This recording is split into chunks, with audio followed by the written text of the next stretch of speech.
ঐক্যের স্বার্থে যাতে আমরা ঐক্যবদ্ধ হয়ে দিনের রুজ্জুকে আঁকড়ে ধরতে পারি, সেজন্য আমাদের মাহফিলে আজকে ফুলতলি সাহেব রহমতুল্লাহ আলাইহির সুযোগ্য নাতি মারজান ভাইকে আমি ফোন দিয়েছিলাম, উনিকে আমাদের প্রোগ্রামে অ্যাটেন্ড হওয়ার জন্য অনেক চেষ্টা করেছি, সর্বোচ্চ পর্যায়ে থেকে চেষ্টা হয়েছে।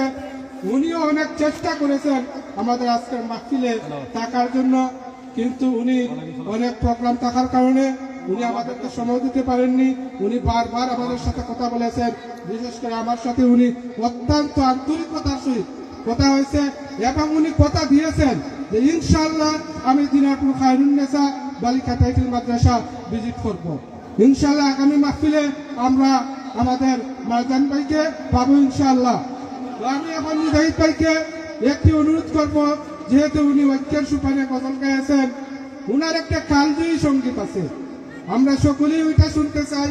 এটা আমার একান্ত আকাঙ্ক্ষা, উনি আমাদেরকে আজকে বালাই হাওয়ার গায়ে শোনাবেন। ঠিক আপনারা কি চান আপনারা বালাই হাওয়ার শুনতে? আমাদের মধ্যে আর কোনো ভেদাভেদ থাকবে?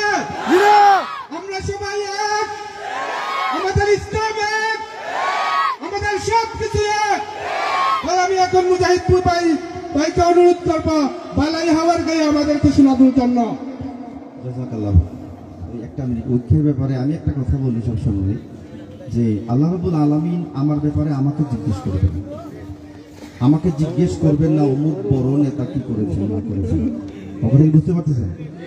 অমুক বড় দল কি করলো না করলো সেই প্রশ্ন তো আমাকে করা হবে না, সেই প্রশ্ন তো আপনাকে করা হবে না। আপনাকে যখন প্রশ্ন করা হবে আপনি কি জবাব দিবেন সেটা রেডি করবেন। আপনি যদি আল্লাহ রাব্বুল আলামিনের দরবারে, আল্লাহ রাব্বুল আলামিন তো সব কিছু জানেন, তারপর আপনাকে জিজ্ঞেস করবেন। জিজ্ঞেস করার পর যদি আপনি বলতে পারেন ইয়া আল্লাহ আমার দিলের খবর তো তুমি জানো, তুমি দেখো আমার দিলটা কতটুকু উদার ছিল, আমি তোমার দিনের স্বার্থে আমি কাউকে ঘৃণা করিনি, কাউকে অপছন্দ করি নাই। অতএব আমাদের নিজেরা যদি নিজেদেরকে গড়ে তুলতে পারি তাহলেই সেটা সম্ভব হবে, না হলে সম্ভব হবে না।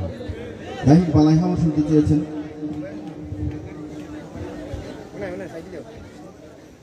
আমার এই মন জুড়ে কোন আসন ঘরে রয়েছে শামসুল নামাজ, কান পেতে শুনি ওই বালাই হাওরের কান্না,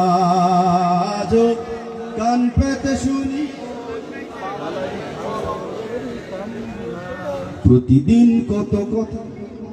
ও লাইনটা আমি গাই ইতিহাদের লাগি, আমরা ওই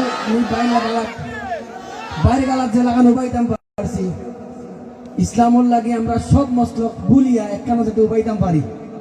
শিশা ডালা প্রাচীরুল্লাহ খান বাংলাদেশের ইসলামের দেশ বানানির লাগি প্রত্যেকটা বর্ডারও আমরা ওলাখান বুক পাচ্ছে যাতে উবাইতাম পারি। কোন মসলক দেখতাম না, জাস্ট দেখবো তেরা মেরা রিস্তা ক্যা, ওটা ইনশাআল্লাহ। প্রতিদিন কত কথা কত শত ব্যস্ততা, তোমাকে ভুলে থাকা যায় না।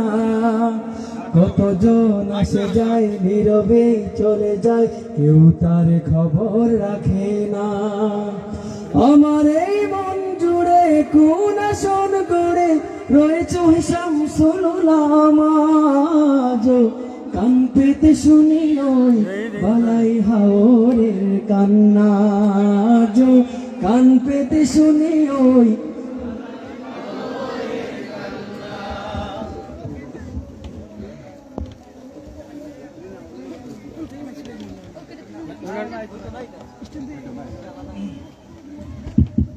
আমি আর আমরা শেখানা ভাই আমরা একসাথে গাইবো, একটা আপনাদেরকে সাথে নিয়ে গাইবো, ঠিক আছে? এটা আরেকটা অংশ বিশেষ গেই আমার শেষ পরিবেশনা যেটা, সেটা আমরা সবাই মিলে গাইবো। সম্ভবত শেখানা ভাইয়েরই অনুষ্ঠান ছিল, পাঞ্জিরির অনুষ্ঠানে আমরা সবাই গিয়েছিলাম, আপনারা তো দেখেছেন। তেরা মেরা রিশতা কিয়া, এই স্লোগানটা আজকে এত বুলন্দ আওয়াজে আমরা এখানে দিব যে যারা আমাদের আশেপাশে যত ইসলাম বিদ্বেষী আছে, যত আলেম বিদ্বেষী আছে, তাদের শরীরের জন্য আগুন লেগে যাবে। রাজি আছেন আপনারা? আমি তো পাগল মদিনাওয়ালা, ধরেছি সোনার রশি এই কাফেলার, এই সিলসিলা ধরে মদিনার বন্দরে হয়ে যেন আমার কানা যো কান পেতে শুনি ওই বালাই হাওরের কান্না যো কান পেতে শুনি ওই বালাই হাওরের কান্না যো কান পেতে শুনি ওই বালাই হাওরের